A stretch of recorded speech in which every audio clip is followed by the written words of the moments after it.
economía. El Estado moderno es definido como una organización e institución dotada de poder económico y político para poner en marco de obligaciones, regulaciones y restricciones a la vida social y al intercambio económico.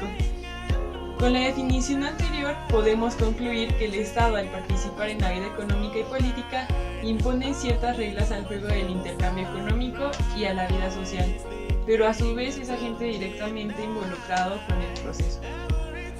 Es conveniente tener presente que el significado de un Estado es diferente al de un gobierno.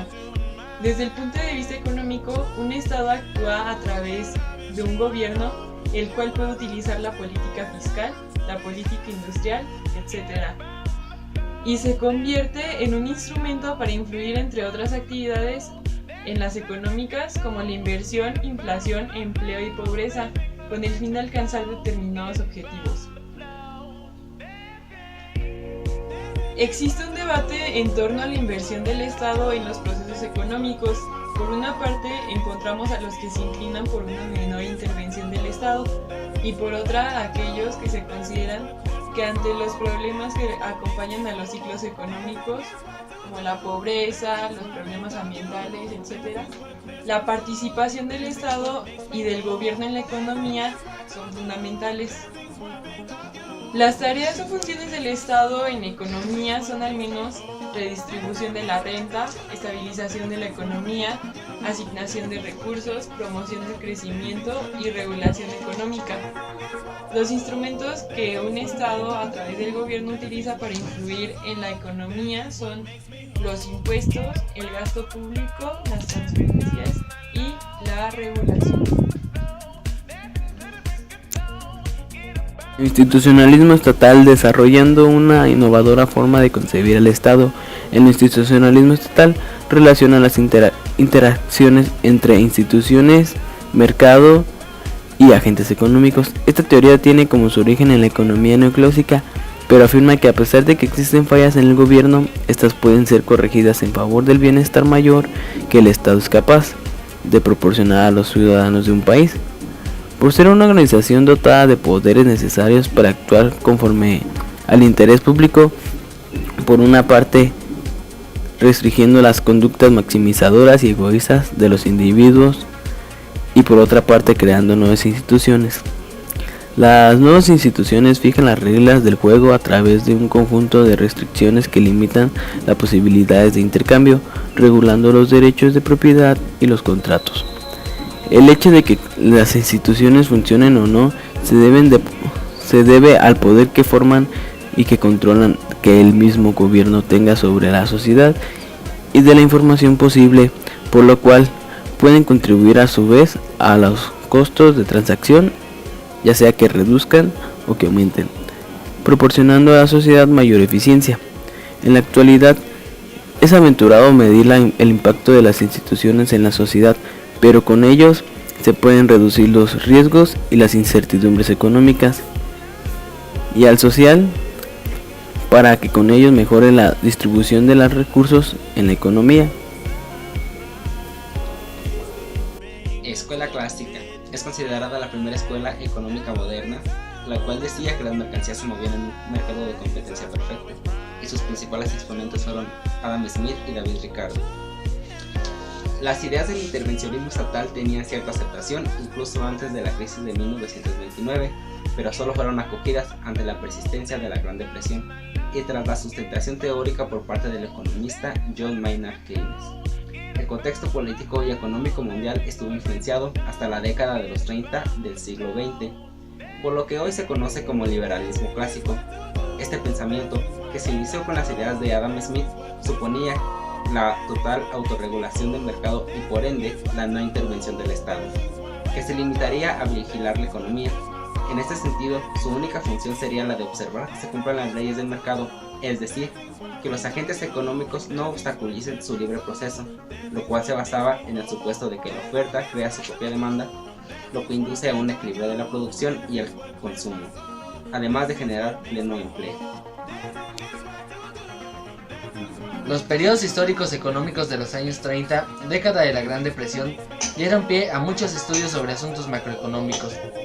Durante el 1920, la economía de Estados Unidos presentó un fuerte aumento. Sin embargo, desde 1929, las cosas empeoraron fuertemente. Para ese año había 1.5 millones de desempleados. Para 1933, el número había subido a 13 millones, de una población económica activa de 55 millones. Una de cada 4 personas carecía de empleo. En 1929 habían creado servicios y bienes por 103 millones. Para 1933 la producción había bajado a 50 millones. El desempleo siguió siendo superior al 14% de la población económicamente activa hasta 1940.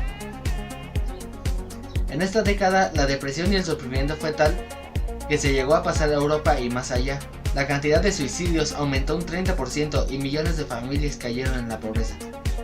La Revolución Keynesiana, una de las obras más importantes de la historia económica, la historia general del empleo, el interés, el dinero, de John Maynard Keynes, fue publicada en 1936, que partió de lo que se conocía de los mercados y su comportamiento. Creó una teoría para explicar las confusas circunstancias económicas de su época.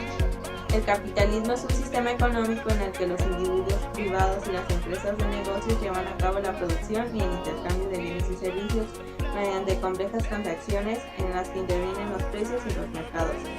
A principios del siglo XVII existió lo que era la economía liberal. La economía liberal sostenía que el bienestar de un pueblo no dependía de un soberano, sino de la misma creatividad del pueblo.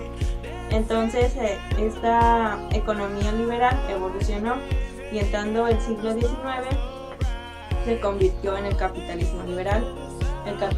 El capitalismo liberal era que el proletariado se hacía cada vez más pobre y el capitalismo cada vez más rico. Entonces las características del sistema capitalista era la propiedad privada. En la propiedad privada pues, eran los medios de producción, que eran la tierra, la maquinaria y empresas. En los problemas del sistema capitalista estaba la falta de competencia. Con la falta de competencia ser un monopolio permitía a las empresas fijar precios abusivos, o también podía ser el aumento de competencia, que si había más competencias, pues para tener un equilibrio en su economía, lo que hacían era disminuir el salario de sus trabajadores y por lo tanto sus condiciones de vida también. Con el capitalismo liberal también llegó la revolución industrial.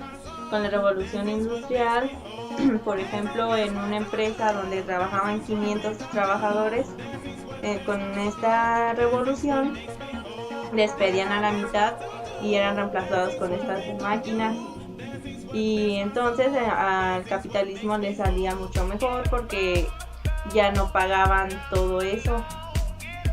Entonces como era bueno para el capitalismo, era muy malo para el proletariado, porque al ser despedidos tenían que migrar a otras partes a buscar trabajo. Y los resultados del capitalismo liberal podría decirse que era la liberación de las empresas privadas de cualquier control impuesto por el Estado, sin importar cuánto daño social ello produzca, mayor apertura al comercio y a las inversiones internacionales, como el Tratado de Libre Comercio, y la reducción de salarios mediante la desindicalización de los trabajadores y la supresión de derechos laborales obtenidos tras largos años de lucha. Keynes afirmaba, contrario a los clásicos, que la oferta no crea su propia demanda, que la demanda efectiva depende del ingreso de los individuos. Si este ingreso es bajo, la capacidad adquisitiva de los individuos es mínima y se genera un proceso de sobreproducción. Las industrias no utilizan toda su capacidad al notar que el artículo que producen no se vende, proporcionando un bajo crecimiento y el anuncio de una posible crisis permanente, caracterizada por el desempleo masivo. Su origen radica a la vez en el exceso de ahorro, que no siempre se convierte en inversión en su totalidad. como sí creían los clásicos. Keynes afirmaba que la inversión del Estado y la planeación central son necesarias para contrarrestar las fallas que el mercado generalmente tiene. La forma de percibir estas fallas es a través de la medición macroeconómica, que permite una visión panorámica del comportamiento de la